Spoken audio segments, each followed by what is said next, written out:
Level up, level up, level up. You're listening to another segment of the Real Agents of Charlotte with the HBIC. La Panameña Realtor.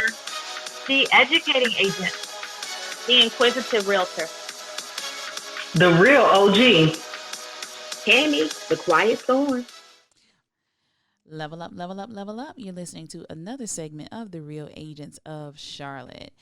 It has been a while, and we are trying to make sure that we remember how to use our technology. So, again, we're back. We're happy to be back, and we're going to come today talking to you about is it really real? The shows that you see like on HGTV that are about the real estate industry and purchasing a home. So we want to debunk a little bit of things to tell you what to actually expect on that real estate transaction. So on today's segment, you have myself, the HBIC, you have Tiffany. And what's your name, Tiffany? You have Tiffany, the educating agent. And you also have Tammy, who is the quiet storm. You got it. All right. So again, level up, level up, level up. So now we'll have Tiffany to talk to us about a fact of the day. Okay. Did you know that if every person in the world stood shoulder to shoulder, we would all be able to fit inside the city of Los Angeles? Get out of here. That's unreal. So I didn't realize that LA was that large. That every person in the world would be able to do that. That's crazy. Yeah, it's a large, large city. And if we were all standing shoulder to shoulder, we would be able to fit within that city limit. LA is huge. That's crazy. I've never been. Has anybody ever been? No, I haven't actually been to California. I was supposed to go last summer, but then something came up. But that's definitely still on my list of travel places. Wow. How about you? I would love to go to California. And I was actually, we were going to go out there because we never had a honeymoon. Oh. So we wanted to go there last, and it just didn't happen. But that is on my bucket list. Well, don't feel alone with that. I didn't have a honeymoon either. Like, we didn't go anywhere. You didn't? No. So I'm just like Tammy. Yeah. So, yeah, not like an official place that you just kind of went to. No. Yeah. It was right here in Charlotte. Like, we did. We got an awesome honeymoon. Yeah. So, Tammy, where do you want to go? So you want to go to California for your honeymoon? Yeah, and that's always been some place that I just wanted to travel to. Mm-hmm. And I don't know if it was because I was like a Tupac fan when I was in middle school or what. Okay, so Tammy like Pac. I hear that. What's your favorite song? Look, should I name the most famous diss track in the world? I think you should. So that was your favorite song. So with Biggie and Pac, I like that. I like Pac too. I think that was around my era too. I mean, Pac had the hottest movie, but my favorite song was California Love. I definitely was. I Ain't Mad at You. It was I Ain't Mad at You. And what's your favorite, Tammy? Hit 'em up. Hit 'em up. Okay. Well, Tammy, you be doing some dance. You got to do a TikTok on that. That is so funny.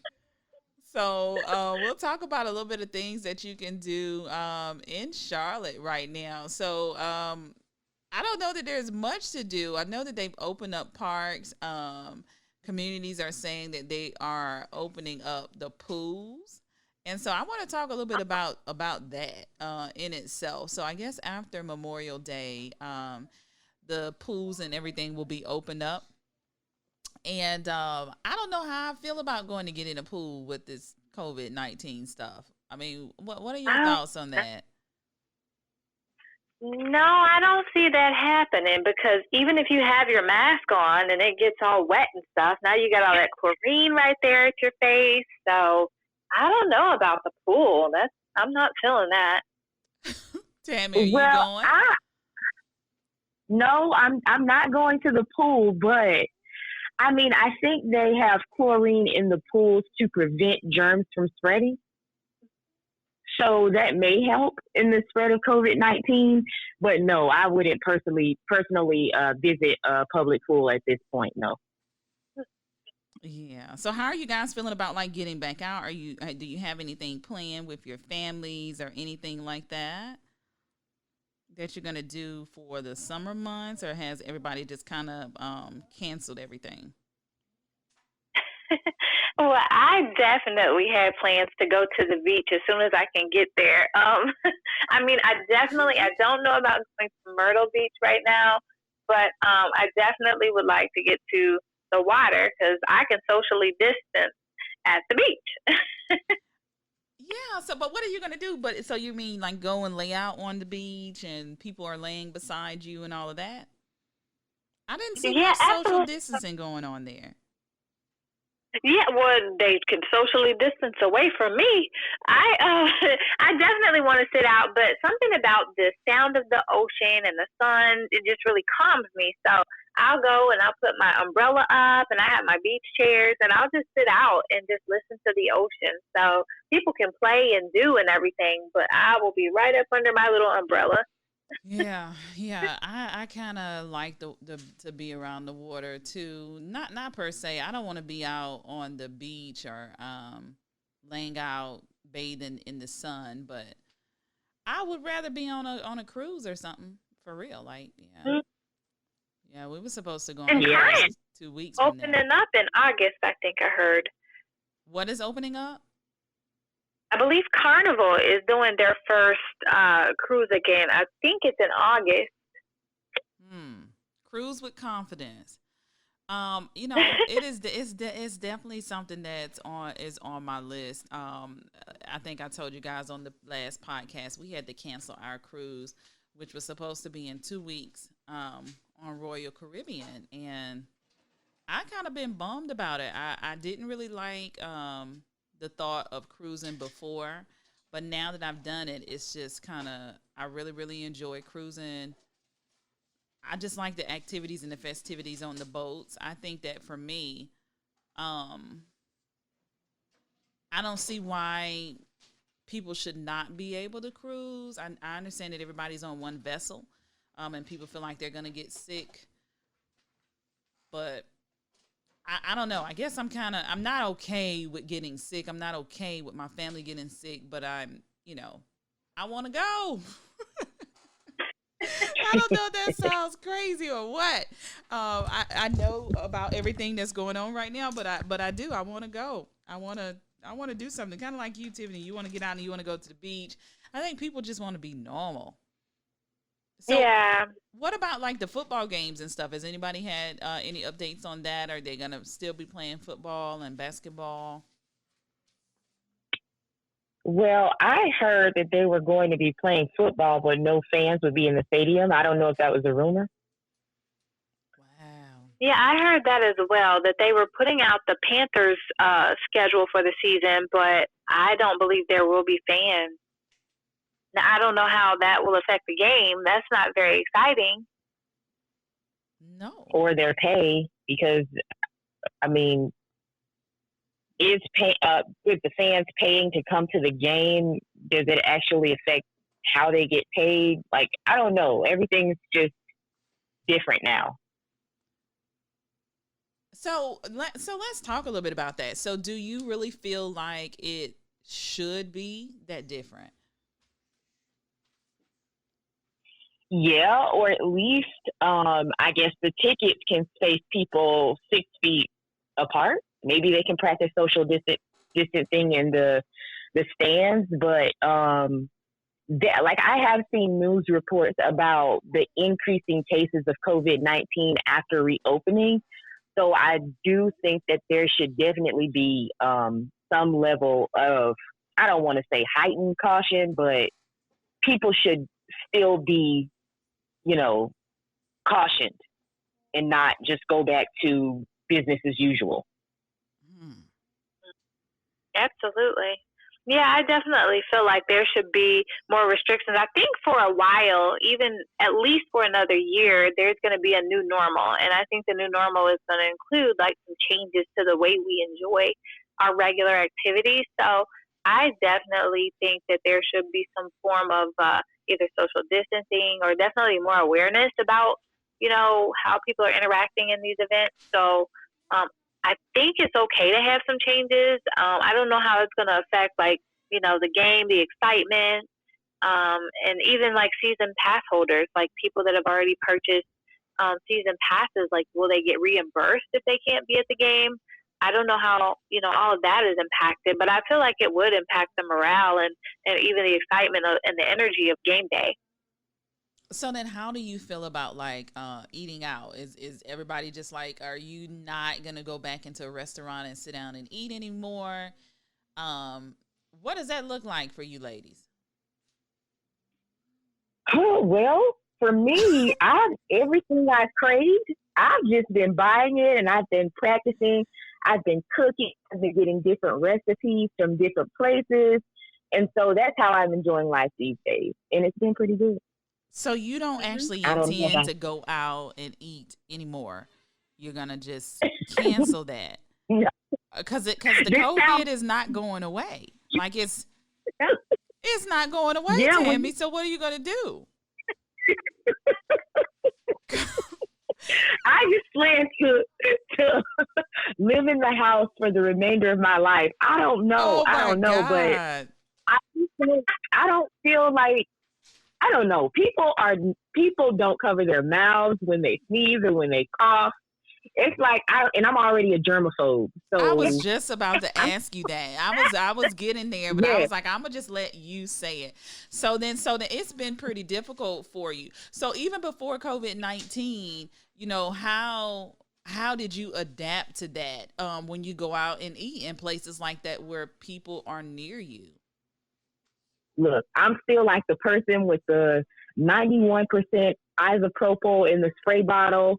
I'm at the table. Everyone has okay, give me your hands. I'm spraying down hands. I'm making sure people wash their hands. If you go to the bathroom and it was too short of a visit and I didn't hear the water running, I want to know, did you really wash your hands? How long did you? Oh, okay. So the antibacterial patrol. Oh wow. So then listen, so then tell me this. So did you when you would go out to eat, did you eat all plastic or did you eat metal fork utensils? Yeah, we asked for plastic, or I want a cup of boiling waters for my silverware if I have to use silverware. Get out. And I'm spraying down the table with the alcohol to wipe it off.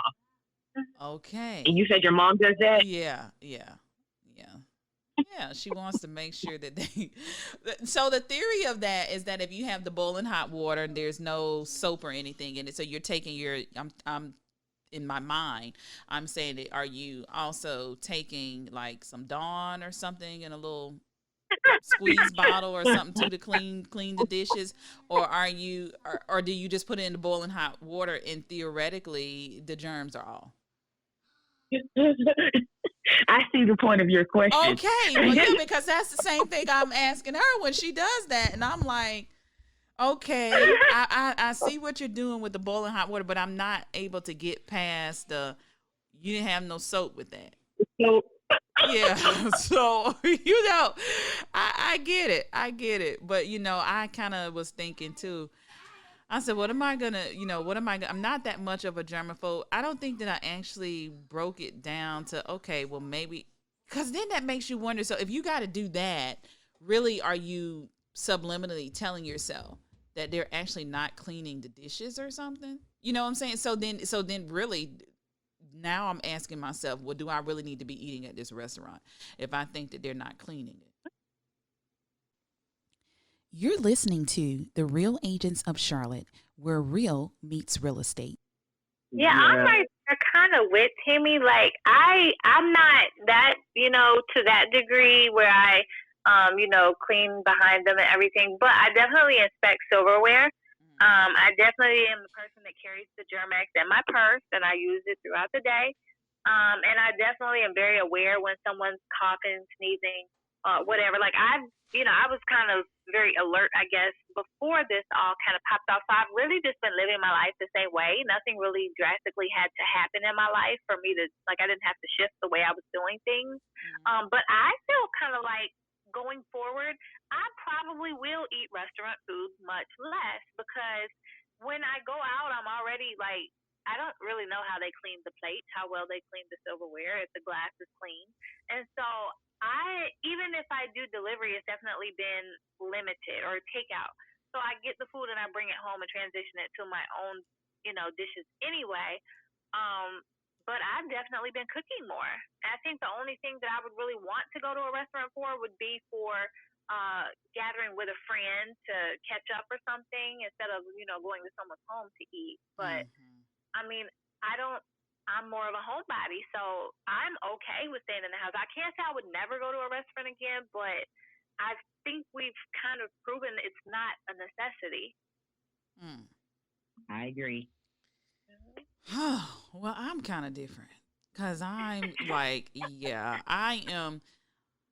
I'm like, again, I'm ready to go on all aspects. Like, they have this steak place that's here in Charlotte that has been around for a long time. And they're known for the king crab and, I mean, just mouth-watering steak. And I have not been able to get that place off my mind. In fact, I have called a couple of times during the pandemic, just kind of like, are you guys open? Are you guys just trying to, just hoping that they might just be open. So I can take me something to go, but they have like completely shut down during the pandemic. But I guess like the question in theory is, are we actually more afraid of the people that's cooking the food that could be going to work that's ill or reporting to work knowing that somebody in their house is ill? Or are we actually more afraid of the people that are sitting in the restaurant, or is it both? Everybody. But to be honest, I think it's concerned when someone is preparing your food, they do go home to whatever environment they live in. And a lot of people come to work because they have to be at work or they can't miss more days, and even if they don't feel 100%. But when you work in the food industry, that's different than somebody that sits in a cubicle or in an office by themselves or something. So I've always just been very conscious about that. So I think I'm definitely concerned about the staff preparing food, probably more than the clientele of the restaurant. But I think now we're aware of everything. So Tammy, tell us about some of the foods. What have you been cooking during this time? Steak, crabs, just things that I like love to eat that I would normally go and buy at a restaurant. Like I've only cooked crabs twice in my life. And so when I recently made them, that was the second time, and it was just so good. Listen, I had crab last night, but guess where? I didn't get it from home. Where did you get your? Listen, I went to the little restaurant, one of these crab shack places, and this is the one. And I'm not gonna say anything because I actually thought that it was not as good. But this is the one that's located. And if you know where it is or the name, that's on you. But this is the one that's off Tybola Road in Charlotte. And me and my daughter was actually kind of disappointed because we normally get the one that's like the all flavors combined. It's the garlic, the lemon butter, and Cajun. And it didn't really taste like all three flavors. I don't even really know what it actually tastes like, and it was supposed to be mild too because you pick the temperature of the heat that you want on it, so it can be a little spicy too. But it just had like a really powdery flavor to it. It just didn't really hit. It wasn't really hitting off of anything. So and it's not something that's cheap. That's not a cheap meal to go to those places. But I had the crab and shrimp, and my daughter had the shrimp as well. But yeah, and she's she'll normally eat almost anything, but she definitely voiced her concerns that that wasn't really all that good, Mom. So Hey, but and see, yeah, that's the but thing. yeah. So yeah, I don't know, When but you make yourself at home, Helen, you can pretty much make it to taste. of course. You How did know. you know, Tammy? How did you know I could have done that?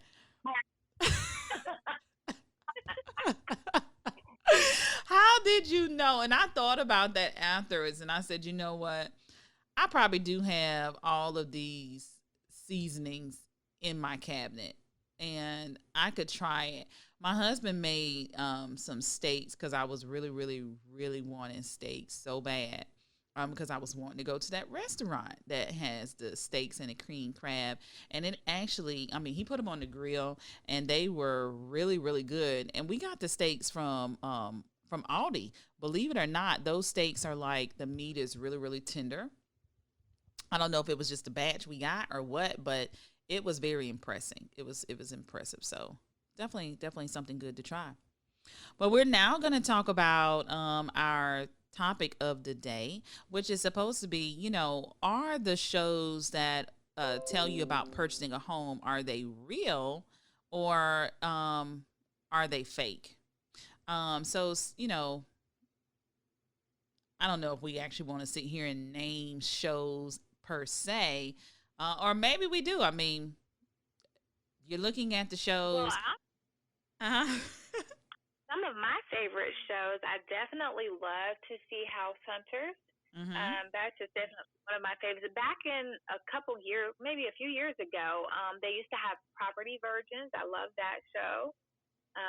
So I definitely love more of the buying and selling shows. Mm-hmm. I know they have a lot of the fixer-upper type of shows and renovation shows. I don't really get into those, but I definitely love the buying and selling shows.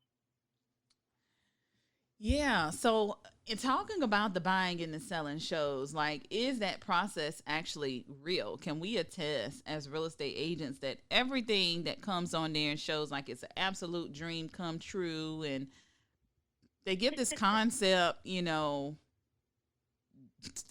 basically, I don't know what the concept is behind it. If it's, I think that it's missing parts, and maybe they're just showing I don't know. What do you guys think? Do you think that it's really a good visualization of what happens during the process with real estate? What do you guys think? I think when they show the shows, I think our perception is that it? I go on, I find an agent, I see 3 homes, and I pick one. Uh-huh. And I think that if people aren't aware or they're not cautious, they can kind of lose sight that maybe there is a lot more going on behind the scenes. So I think that the show itself is an abbreviated, it's a 30-minute episode of, a couple, a family, an individual purchasing a property. And as we know in the industry, it can be months, for this to happen. So it's not really that easy. You can really go through and look at 10s and 20, homes before you find your dream home. So I think that I think viewers just have to be cautious of the fact that this is not 100% reality based. Right. And so when we talk about reality based, I know that there's been some reports that said that homeowners that were actually selling the home, and I don't even know how they actually contact those people. I mean, all information is public data, but they're not sharing the fact that that particular homeowner was on a particular show. But one homeowner reported that their house was not even on the market and would not have been on the market for over a year or so, when they were doing it. So it's kind of like it's scripted. That the producers are staging fake open houses, and in the end, the makeover process is entirely intended by the homeowner's friends and family. So it's not actually, real people that are coming there. I don't know. What do you guys think? Do you think that it's actually real people that are attending the shows, or do you think that it's staged? I believe that there are real people.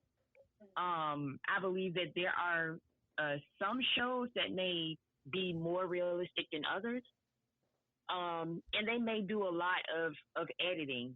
I did ask myself that question when I started watching, is 3 houses, the norm for everybody, knowing that, in comparison to real life, that's not,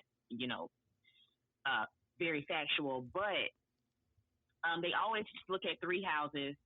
So I think that part, maybe they edited the other 10,000 houses out. I don't know, and then when it comes to, can I afford this house?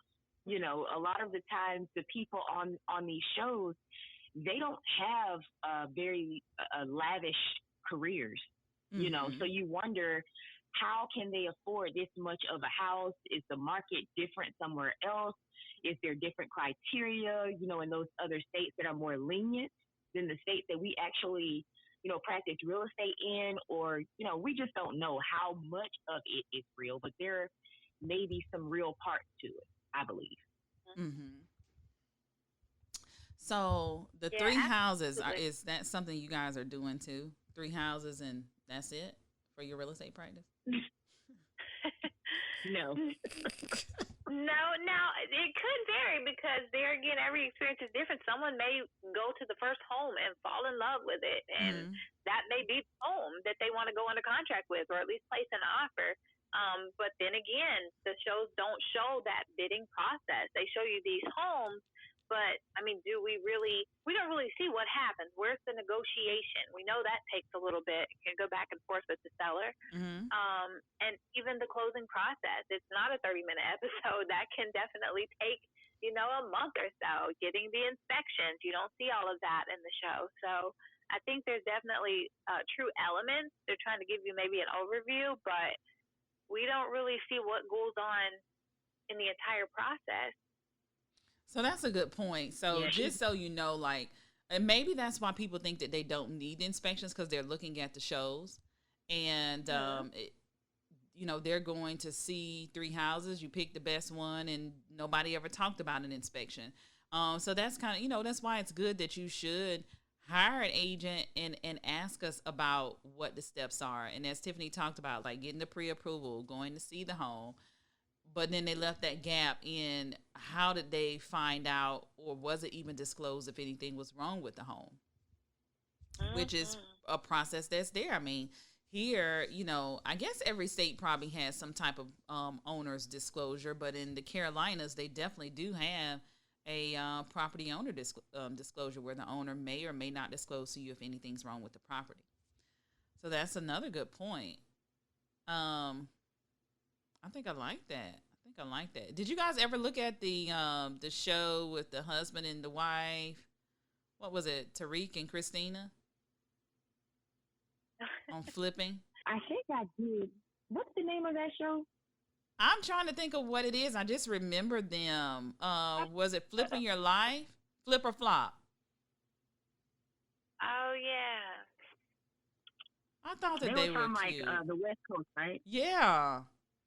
They were. Yep. Yeah, I kind of did like. I mean, I wish they would let us get on a show and do something like that. That would be nice. We don't really see that they're doing many shows like that here in Charlotte at all. No. They used to do a segment or two, like in House Hunters had a few episodes, and I think even maybe Property Versions had an episode because I was tuned in. But we lately, they've just been kind of all over, like at the beach and the international home. So yeah, we don't have like a Charlotte-based show. That would be cool if we had one. We don't have a Charlotte.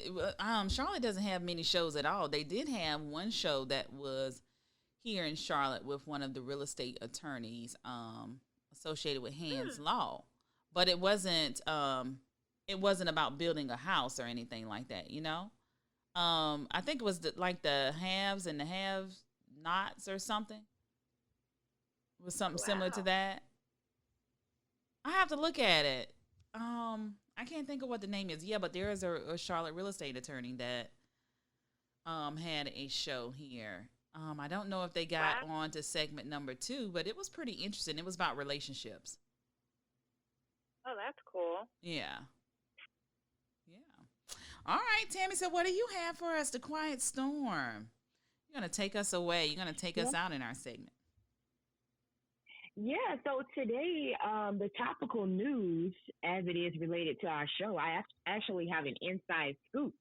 Oh. So talking about the HGTV shows, one of my instructors that is from the North Carolina area, they were actually selected to on Love It or List It. Really? Oh, wow. Yes, and they did give us because they shared with us that they were actually on the show in the class, and he did tell us that no, they did not give him a script, and him and his partner, they naturally, held conversations, and it was actually a real process. So he did attest to the fact that, at least their episode was real. It was reality. So, wow. Yeah. Okay, so then did you ask him how did he get on the show? That part we didn't ask, because that would have been a good question. That would have been an excellent question. No, I did not.